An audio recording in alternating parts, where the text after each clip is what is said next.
Welcome back to The Wheel on the School. Chapter 5. Chapter 5. Pier and Dirk and the Cherry Tree. It seemed that even two different roads couldn't separate Pier and Dirk. They dutifully started out on the separate roads the teacher had assigned them. Dirk had taken the main road to the south that led to the village of Ternad. Pier had a little dirt road that angled and curved its unhurried way southwest from Shora. There were but 4 farms along the little road. Pier visited each farm, but it was for nothing. Even farmers, it seemed, did not keep spare wagon wheels. "All of my wheels are under my wagon," the last farmer told Pier, "and that's where I need them.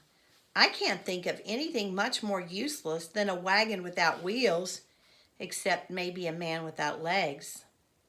That was the last farm. After that, the little dirt road went into a long, lazy loop and suddenly ended up in the Ternad road that Dirk had taken. Pier settled himself in the grass. He'd wait for Dirk. Dirk couldn't possibly be past this point because there were a lot of houses and farms along the Ternad road. Pier sat a long time in the quiet. He wondered idly if the farmer, who had said that about man without legs being useless, had been thinking about legless Yanis. Wonder if he knows Yanis, Pier thought out loud. It must be awful not to have even one leg. A shark had bitten off both of Yanis's legs in one bite.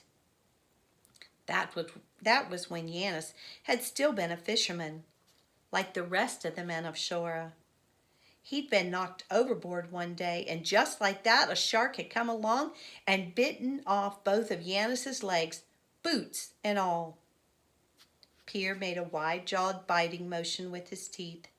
He could hear his teeth snap in the silence. He felt along the edges of his teeth. Man, one bite, boots and all. Now Yanis just sat in a wheelchair in his house or yard. And he'd become mean, the meanest man in Shora. Pier suddenly leaned forward and made a cutting motion with the edge of his hand across his legs. He tried to imagine what it would be like to be without legs. It sure wouldn't be any fun. It would make him mean too. Ha! That was a crazy thing to think about, sitting here all by himself. It was so quiet here. He stared at his legs. Just thinking crazy things like that seemed to make his legs feel numb and dead. But maybe it was because he'd been sitting in one position too long. He hastily changed and sat cross-legged, glad he could double his legs under him. Why, sitting that way made him look almost legless. In a scary sort of way, he was imagining the numb feeling in his legs which he had imagined had been cut off. He looked around him in the stillness. How was he going to get home? Legless. He pictured himself crawling along the winding dirt road, his stumps of legs dragging on behind him. He moaned. He hastily tried to make it a little laugh, but it sounded like a groan in the deep country silence. "Hey, cut it out," he told himself. That was the trouble with him when he was all alone without Dirk. He always thought up crazy, silly, hopeless things. He pulled his legs from under him. One leg prickled with little needle stabs all the way up. He poked the leg with his finger, jabbed all along it to see if it felt dead all over. He was so engrossed in his lonely little game he did not see Dirk come stealing toward him through the grass at the edge of the road. Suddenly, Dirk's shadow fell across Pier's legs. Pier, startled, jerked his head up and glared at Dirk. "I suppose that's hunting for a wagon wheel?" Dirk said. Well, I don't see you carrying any wheels around, Pierre told his brother coldly. Dirk had scared him so. No, but at least I'm not looking. But at least I'm looking, not sitting in the grass. Pierre caught himself saying, well, you wouldn't look very far either if you had no legs. Huh? Dirk said. Pierre hastily changed the subject. Well, I finished my road. This is your road. So you just go on and finish yours. I'll wait for you. I'll wait here for you. Boy, I like that, Dirk exploded. Wait here. Do you realize that this road goes clear to Ternod? Well, maybe they've got some nice wheels in Ternod. Pierre was paying Dirk back for scaring him, but he was secretly relieved Dirk was there. When he was with Dirk, he never got crazy, silly notions like having no legs. He certainly had no intention of sitting here, alone again, waiting for Dirk. He jumped up. I'll go with you, Dirk. The next moment he crumpled to the ground. Dirk, my legs, he gasped. My legs won't hold me. They've gone to sleep because you've been sitting on them all afternoon, Dirk said impatiently. Oh, yes, that's it, Pierre said in relief. Oh, but that scared him for a moment. You know, he told Dirk, for a moment there I thought I didn't have any legs. You've got plenty legs, Dirk said, just no sense. Oh, is that so? Pierre said hotly. But then he grinned. Man, Dirk, I'm glad you came along. I don't like to go down roads and do things alone. I don't either, Dirk said. But come on, let's get going. Way to Ternod? Pierre asked. We won't get back till after dark, and I got hungry sitting here. I didn't eat much at noon. I was too excited. Let's run home and ask Mom for something to eat. Dirk wavered. All right, he agreed. I'm hungry too. But we'll run all the way home and all the way back here, and then we'll go clear to Ternod if we have to, and we won't fool around. Side by side, they ran all the way back to Shora. In the village street, they finally slowed to a panting walk. The street lay empty and quiet. There wasn't a sound anywhere. Nothing stirred.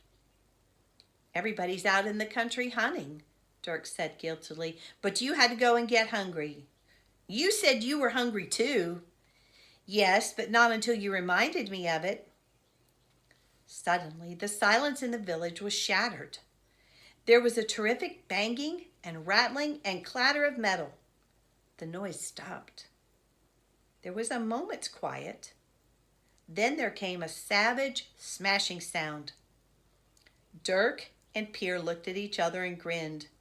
He missed, Dirk said with satisfaction. Boy, did you hear that rock hit the fence? If that had hit a bird, there wouldn't be a feather left. Wow, Pierre said. They stood in the street, listening and grinning, waiting for more. They knew only too well what was happening. It was Yanis. The cherries on Yanis's tree must be beginning to ripen, and the birds were raiding it. But, as in every other spring, Yanis was under the tree, protecting his cherries. Yana, Yanis's wife, had to climb up in the cherry tree every spring to hang a long rope with pieces of tin strung on it from the highest bough that would hold her weight. Yanis couldn't do that. He had no legs. From the first day the cherries began to turn, Yanis sat in his wheelchair under the tree to yank the rope and rattle the tin whenever a bird came near. The rattling tin took care of most birds, but not of the magpies. Magpies were bold enough and clever enough to raid the tree and steal a cherry in spite of all the rattling, banging, and clatter. For magpies and boys, Yanis had other measures. A little pile of stones always lay ready for the grabbing beside the wheelchair. That was for magpies and boys. Yanis had a high board fence around his little yard. The top of this fence was studded with nails and sharp, jagged, broken necks of bottles.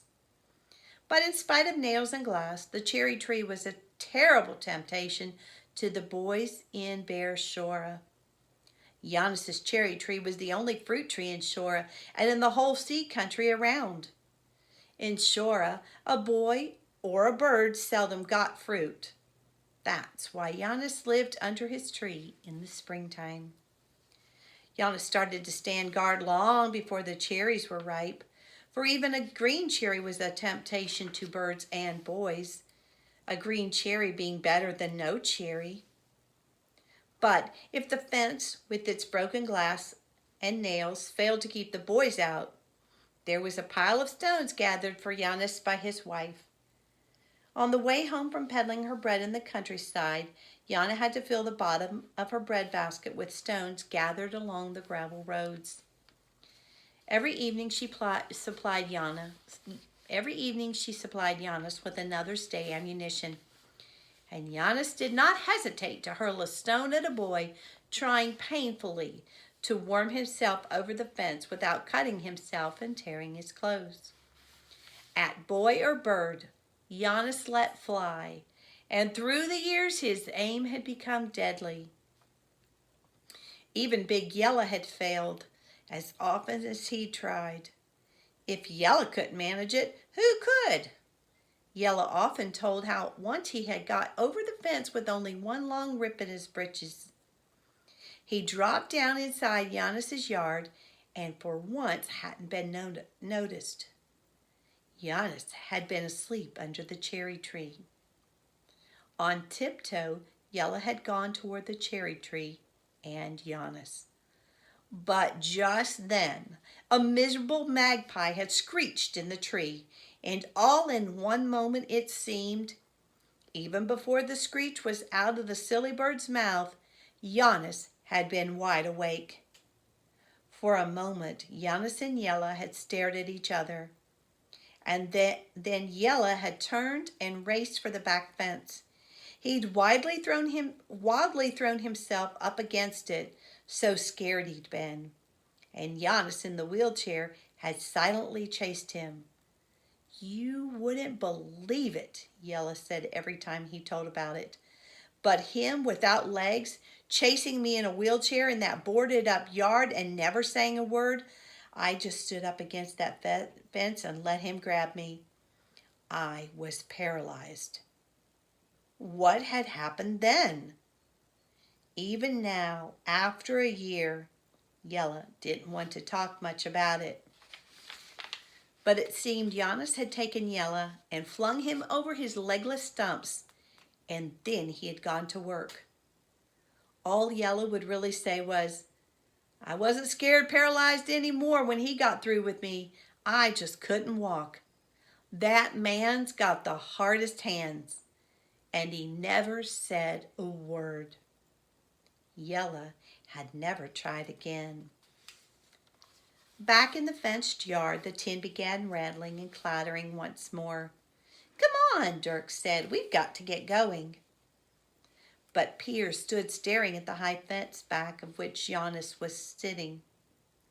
He didn't seem to hear Dirk. He stared.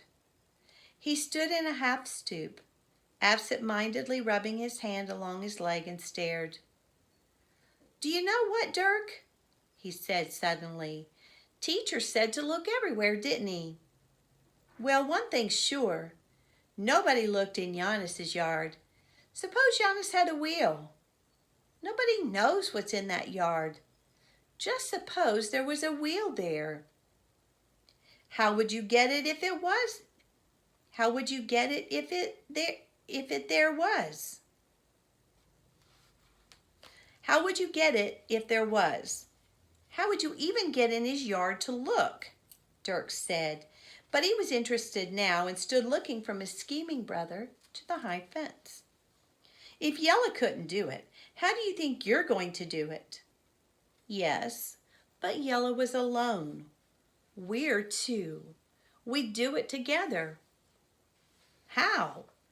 Well, you'd have to climb the fence the way at the back. You'd have to climb the fence way at the back. And get my head knocked off with a rock, Dirk said. No thanks. No, you wouldn't climb over the fence. You'd make a lot of noise as if climbing the fence, but you wouldn't get your head above it, see? Then when Yanis heard you, he'd most likely wheel himself to the back fence and wait for you to come over so he could sock you with a rock.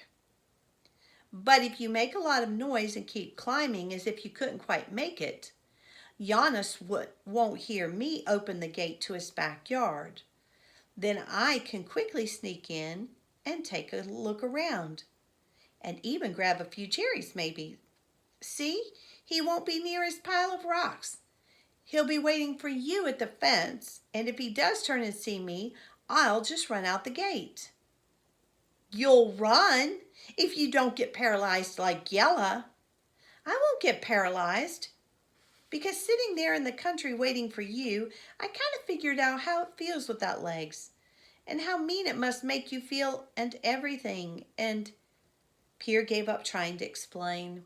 He didn't have the right words for it. It was impossible to explain even to Dirk.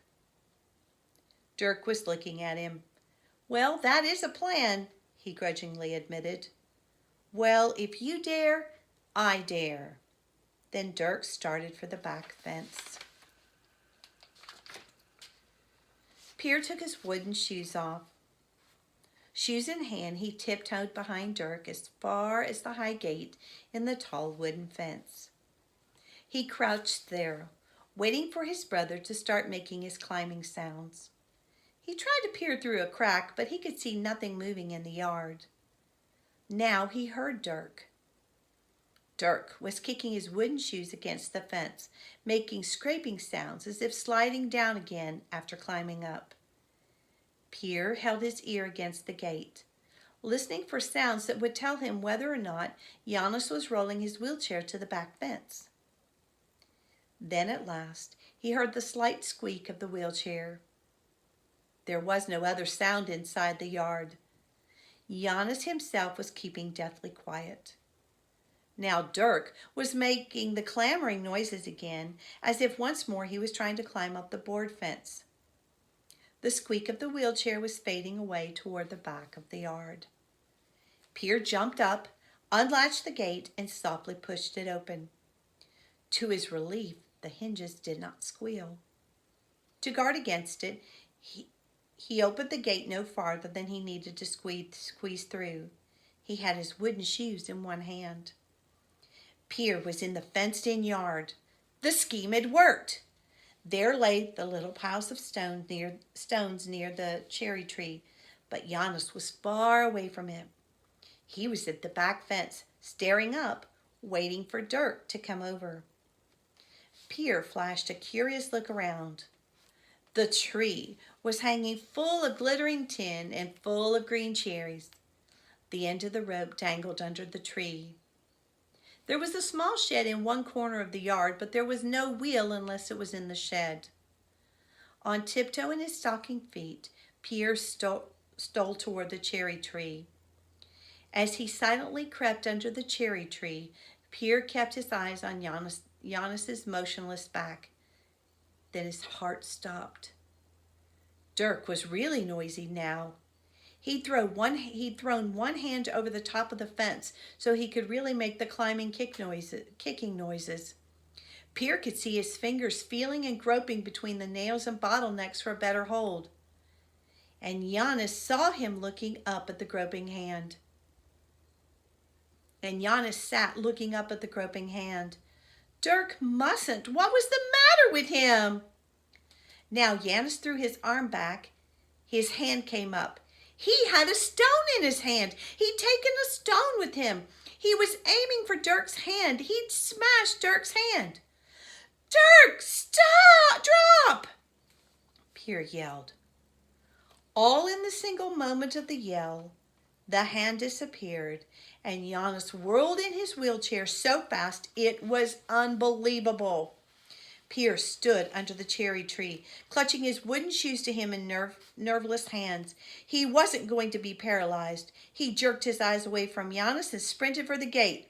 Stop, you! Stop right there, or you get the stone! Yanis shouted hoarsely. Yanis still had the stone. Slowly, Pierre turned to face Yanis. It was awful to stand there helpless, waiting for the legless man to come and get him. Pierre's eyes wavered toward the gate. The gate had fallen shut. Don't even try it, Yanis said coldly. That gate is fixed so you can't open it from the inside. That's a little trap I fixed up, so if a kid got in, he wouldn't get out without me putting my mark on him. Pierre swallowed, but did not speak. He couldn't. He stood rooted, scared eyes fixed on Yanis. Now Yanis stopped the chair directly before him. So, you two were going to be tricky, huh? One distract me while the other one robbed my cherries right behind my back? Clever, huh? No, Pierre said desperately. He had to swallow again before he could croak out more words. No, Yanis, we weren't. Weren't what? Yanis demanded. Going to rob your cherry tree. Honest, Yanis, honest. We were just looking for a wagon wheel. We hadn't even thought about your cherries. Say, you're tricky, aren't you? Not only figure out a clever way of getting in my yard, but you came sneaking in for wagon wheels, not for cherries. Oh, no, not for cherries. Yanis laughed a hoarse, mirthless laugh. You wagon wheels? Yanis talked as if he were amused. But he wasn't amused, and that laugh wasn't a laugh. It was a threat. It was scarier than if Yanis had ranted and raved and cursed. Now Yanis leaned forward and looked hard at Pierre. Say, you're one of the twins, aren't you? You two do everything together, don't you? Well, all right, fine. Then you've got to get what's coming to you together, too. Call your brother. No, Pierre said desperately. Don't say no to me. Call him. Yanis's big arm flashed out. He grabbed Pierre in one powerful motion and with just one arm twisted and spun Pierre and threw him over his lap. There lay Pierre across the stumps of legs. Call your brother. No, Pierre yelled stubbornly, but it was half a scream. Wait, Yanis, I'm coming. Dirk yelled from behind the gate. He must have been crouched behind the gate, listening. The gate opened. Dirk came into the yard. The gate fell shut behind him. Dirk stood before the wheelchair but carefully stayed out of reach of Yanis. Pierre twisted his head to look up at Dirk. They looked desperately at each other. Honest, Yanis, we really didn't do it for cherries, Dirk pleaded. Honest, honest. We were looking for a wheel, just like Pierre said. Oh, he added then. I suppose we would have grabbed a few cherries while we were at it, but we came for a wagon wheel. It's for storks, he explained. Talk some more. I like this, Yanis said. You're as clever as your brother. Dirk talked earnestly. We want to make storks come back to shore again. We want to put a wagon wheel up on our school, and we've hunted everywhere. Then we got to thinking, nobody would have dared to look in your yard. And then if you had a wheel... Dirk talked desperately, talking and talking to postpone Pierre's punishment. And Yanis sat listening. Dirk started all over again. He explained the whole project. He told Yanis about the storks in Africa, among lions and rhinoceroses and hippopotamuses. Dirk got the words all twisted and then he ran out. He had no more to say. Just think, he repeated helplessly. In Africa, they live among wild beasts, but here they live right among people. Well now, Yanis said amazingly, if you ask me, living among people takes even more courage. Suddenly he picked up Pierre and set him down. Do you know, he told Pierre, I think I'm going to believe you two. Nobody could have cooked up a wild story like that about coming in here for a wheel and not for cherries, so it must be the truth. But now tell me, wouldn't you have grabbed a few handfuls of cherries while you were here? Dirk nodded timidly. I don't know how I could have just let them hang, even if they are a little green, he said slowly. Now, there, that's better, Yanis told Pierre. You've an honest brother. Any kid would, even any kid would, if he'd managed to get this far, but not you. Oh, no, not you. You hadn't even thought about cherries. Pierre got red in the face. He rubbed his leg awkwardly. Sure, he said at last, but you had hold of me, not him. And maybe you didn't notice, but I had my wooden shoes in my hand. So I wouldn't hear you sneaking into the yard behind my back, Yanis said. No, Pierce said, stepping back a little, so I could quickly stuff them full of cherries. Amazingly, Yanis threw his head back and roared with laughter. That's it, he said at last. Now that's more like it. I was wondering what had happened to you kids this spring. Not a kid after my cherries, just those miserable starlings and all those other sneaky birds. Now and then a magpie. There's an honest bird for you. He's willing to risk his neck for a cherry or two. But not a kid. You're the first two. But I see now. You had wagon wheels on the brain. Well, Pierce said, we almost made it. Dirk gave Pierre a hard warning nudge. Yep, Yanis said mildly enough. I've got to admit it. You'd have made it if you hadn't yelled out to save your brother. I had to, Pierce said. I couldn't let you smash his hand. Did you think I would? Yanis said, startled. No, kid, I'm afraid I think too much of hands and legs to want to smash anybody's. Say, is that what you kids tell each other about me? Pierre was embarrassed. He looked down and stared hard at the wheel of Yanis's chair. Storks, huh? Yanis abruptly changed the subject. Now there's an honest bird for you too, and no mean cherry robber. I would like to see storks sailing over the roofs ashore again, but not a wagon wheel anywhere, you say? Well, I haven't got one for you either. All the wheels I've got are on this chair. Hey, he suddenly yelled at Pierre. Don't look at that wheel so hard. You weren't thinking of robbing a poor legless man of a wheel off his wheelchair, were you? They're too small, Pierre said promptly. Yanis laughed. So you were thinking about it. Pierre came a little closer. Yanis, he asked earnestly, were both your legs bitten off by a shark in one bite? Yanis looked startled. Is that what you kids tell each other about me? He demanded. Pierre flushed.